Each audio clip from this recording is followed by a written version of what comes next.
एक वक्त के बाद इंसान को चाहिए कि वो अपने सारे दैनिक मोह माया के बंधनों को त्याग करके परमात्मा का ध्यान भजन करे।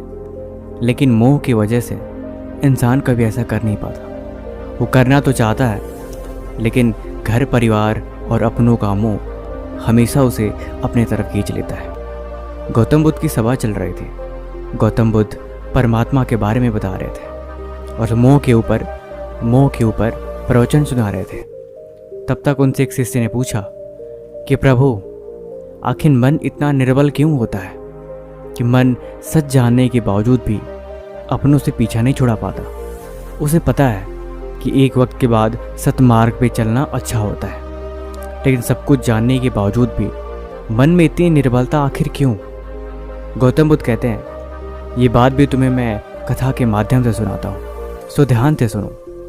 एक समय की बात है, एक नगर में एक बहुत ही धनी सेठ रहता था। सेठ के पास धन दौलत की कोई कमी नहीं थी। उसके पास अपार संपत्ति और उसके 4 बेटे थे।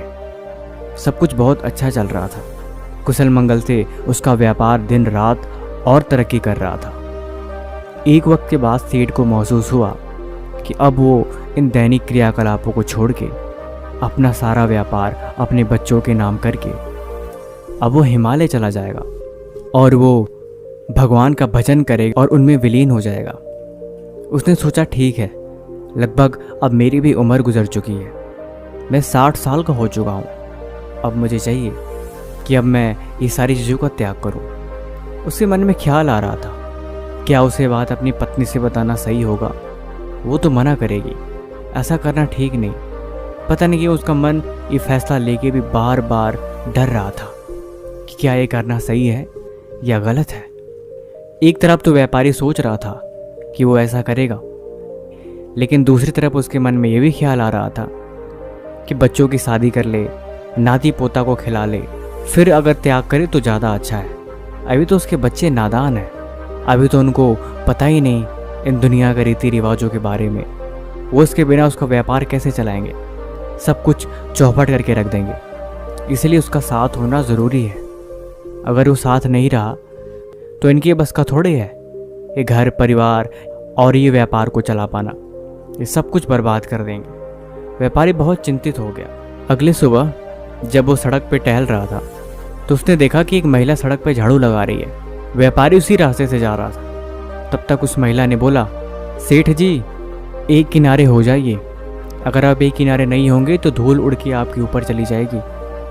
उस औरत की बातें व्यापारी की आंखें खोल दी। कहीं न कहीं परमात्मा उसे संदेश देना चाहते हैं कि वो एक साइड हो जाए, तभी उसकी उन्नति है।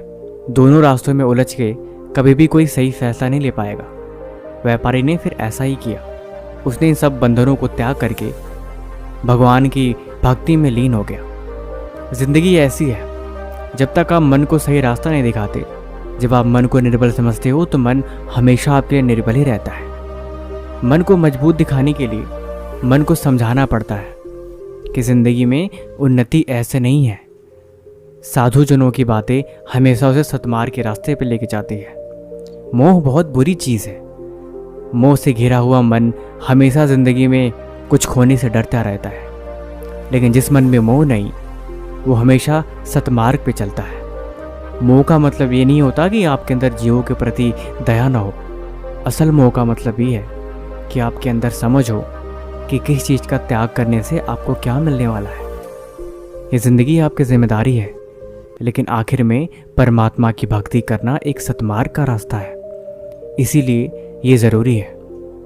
बाकी आपको ये कहानी कैसी लगी हमें कमेंट बॉक्स में ज़रूर बताएं। बाकी किसी भी तरह का सवाल है तो आप हमसे पूछ सकते हैं। तब तक मिलते हैं हम आपसे एक और नई कहानी के साथ अगले दिन। धन्यवाद।